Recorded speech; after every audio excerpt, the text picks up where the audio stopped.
اللہ رب العزت نے ہمیں دو نعمتیں عطا فرمائی ہیں، ایک نعمت رسول اللہ اور دوسری نعمت کتاب اللہ۔ اور عجیب اتفاق ہے کہ ربیع الاول کا مہینہ ہے تو سرور جو جہاں صلی اللہ علیہ وسلم کی ولادت بھی ربیع الاول کے مہینے میں ہے۔ یہ بھی اتفاق ہے کہ سرور دو عالم صلی اللہ علیہ وسلم کا وفات اور دنیا سے چلے جانا، دنیا سے پردہ فرمانا، وہ بھی ربیع الاول کے مہینے میں۔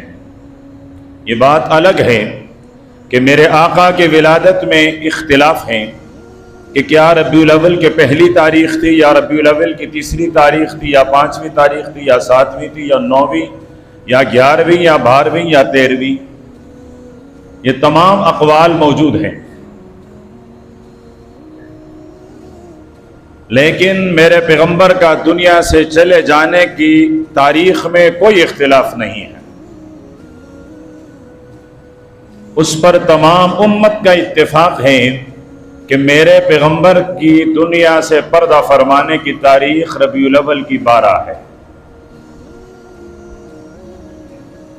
اگر میرے والد کی، میرے بیٹے کی، میرے بھائی کے، میرے دوست کے، میرے رشتہ دار کی ایک تاریخ ایسی ہے کہ جس تاریخ پر وہ پیدا بھی ہوا ہے اسی تاریخ پر اس کی وفات بھی ہے، اپنے سینوں میں جھانک کر خود فیصلہ کر لیں کہ کیا اس کے جانے کا غم زیادہ ہے یا اس کے آنے کی خوشی زیادہ ہے؟ کیا وہ تاریخ جو اس کی وفات کی ہے وہ مجھے بطور جشن منانا چاہیے یا اس تاریخ کو میرے لیے کم سے کم جشن کا سما نہیں کرنا چاہیے؟ یہ ہر عقل والا انسان فیصلہ کر سکتا ہے۔ قرآن، سنت، صحابہ کی زندگی تو اپنی جگہ، اگر میرے پیغمبر کی ولادت اس کو جشن کے طور پر منانا ضروری اور لازمی تھا تو کیا امت نے حضرت ابو بکر سے بڑا میرے پیغمبر کا عاشق دیکھا ہے؟ کیا حضرت عمر سے بڑھ کر عاشق دیکھا ہے؟ کیا حضرت عثمان اور علی سے بڑھ کر امت نے ان سے محبت کرنے والے دیکھے ہیں؟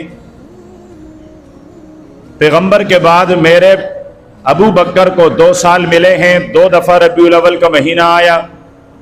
حضرت عمر رضی اللہ تعالی عنہ کو خلافت کے علاوہ 2 سال یہ بھی ملے ہیں۔ کیا ان 12 سالوں میں حضرت عمر رضی اللہ تعالی عنہ نے یہ دن منایا ہے؟